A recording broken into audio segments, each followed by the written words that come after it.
एक गांव था, नाम था ढोलकपुर। बड़ा ही शांत और सुंदर गांव था।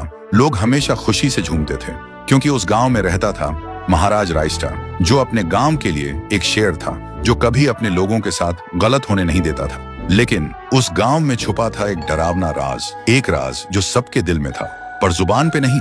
गांव के बीच एक सूखा हुआ पेड़ था जिसे लोग कहते थे श्रापित पेड़। ना कोई उसके पास जाता, ना कोई उससे आंख मिलाता। हर पूर्णिमा के अगले दिन उस पेड़ के नीचे एक लाश मिलती थी।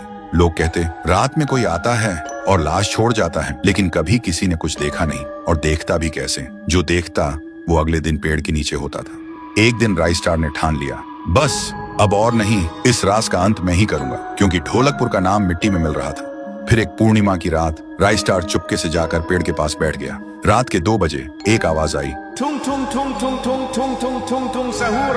और फिर वो पेड़ भूत में बदल गया। वो भूत कुछ अजीब सा था, एक भयानक शैतानी हंसी वाला चेहरा, आंखें बड़ी बड़ी। वो पेड़ चल के एक घर के गेट को जोर जोर से खटखटाने लगता है। तभी एक आदमी डर के मारे आवाज सुन के बाहर निकलता है। वो भूत अपने लकड़ी जैसे हाथ से एक ऐसा थप्पड़ मारता कि उसकी सांस वहीं थम जाती है, और उसी जगह उस लाश को ले जाता है और वापस फिर से पेड़ बन जाता था। देखते ही रायस्टार का दिल कांप जाता है, पर वो कुछ बोलता नहीं।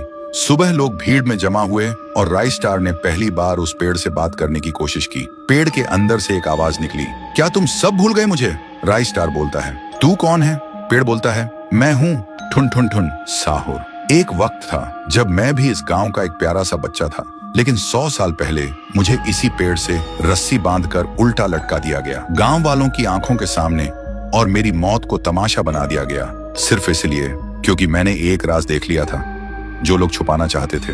और उसी पल से मेरी रूह इस पेड़ से जुड़ गई। उस दिन से मैं इंसान नहीं, एक सज्जा बन गया, और हर पूर्णिमा में एक राजदार को चुनता हूँ और फिर उसे उसकी खामोशी का हिसाब देता हूँ। रायस्टार बोलता है, लेकिन अब तो वो लोग मर चुके हैं ना, जो तेरा कसूरवार थे। अब तू मासूम लोगों को क्यों मार रहा है? पेड़ कुछ देर चुप रहता है, फिर बोलता है, ठीक है, बस एक बार मुझे याद करो, एक दिया जला दो, फिर मैं कभी किसी को नहीं मारूंगा। फिर रात में सब लोग आते हैं, एक एक दिया जलाते हैं, और तभी पेड़ अपने आप से आग पकड़ लेता है, और आखिर में मुक्ति मिलती ठुन ठुन ठुन साहुर को।